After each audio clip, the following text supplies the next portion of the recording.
وہ پاکستان تحریک انصاف کے انصاف اسٹوڈنٹس فیڈریشن کے 2 شہداء کے نام پہ ہے۔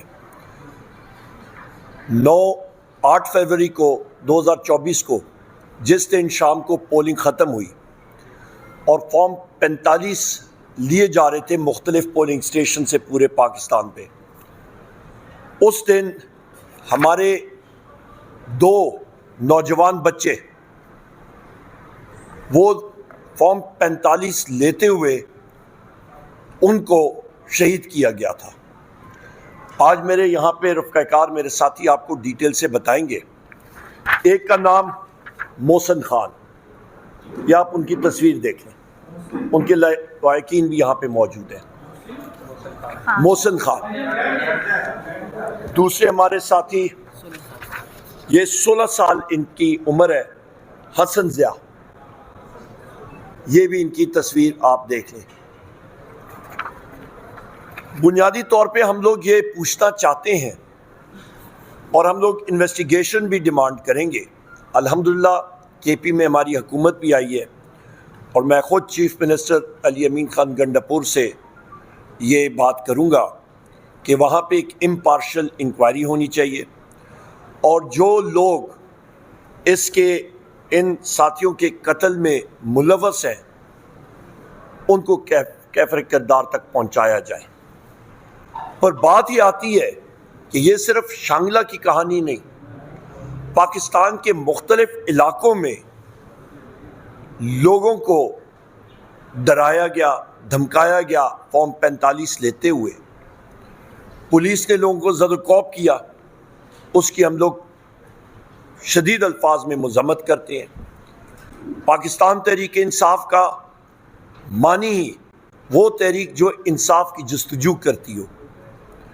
ہم لوگوں کے قائد جناب وزیر اعظم عمران خان صاحب نے بار ہمیں ایک چیز کی تلقین کی ہے، جیل میں بیٹھے ہوئے بھی انہوں نے ایک ہی چیز کے بارے میں بات کرتے ہیں۔ میں تقریباً 10 مہینے پہلے ان سے میری 1 ہفتہ پہلے ملاقات ہوئی تھی۔ سلام کے بعد انہوں نے سب سے پہلی چیز یہ کہی تھی کہ رول آف لا کے لیے ہم نے اپنی جد و جہد جاری رکھنی ہے۔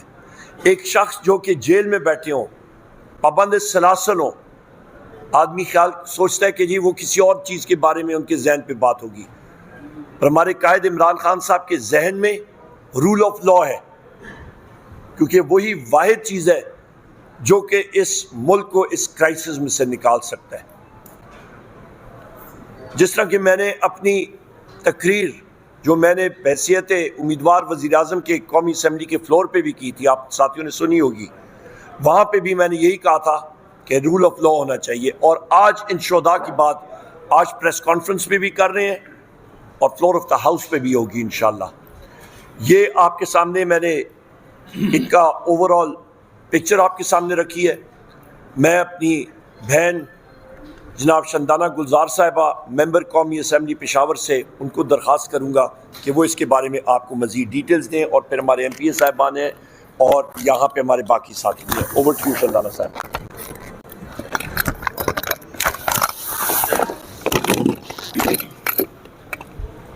بہت شکریہ سیکرٹری جنرل صاحب، عمر بھائی۔ یہ ایک ایسا تکلیف دہ چیپٹر ہے پاکستان کی ہسٹری میں کہ ہم دیکھ رہے ہیں کہ ہم فلسطین بنتے جا رہے ہیں، ہم کشمیر بنتے جا رہے ہیں۔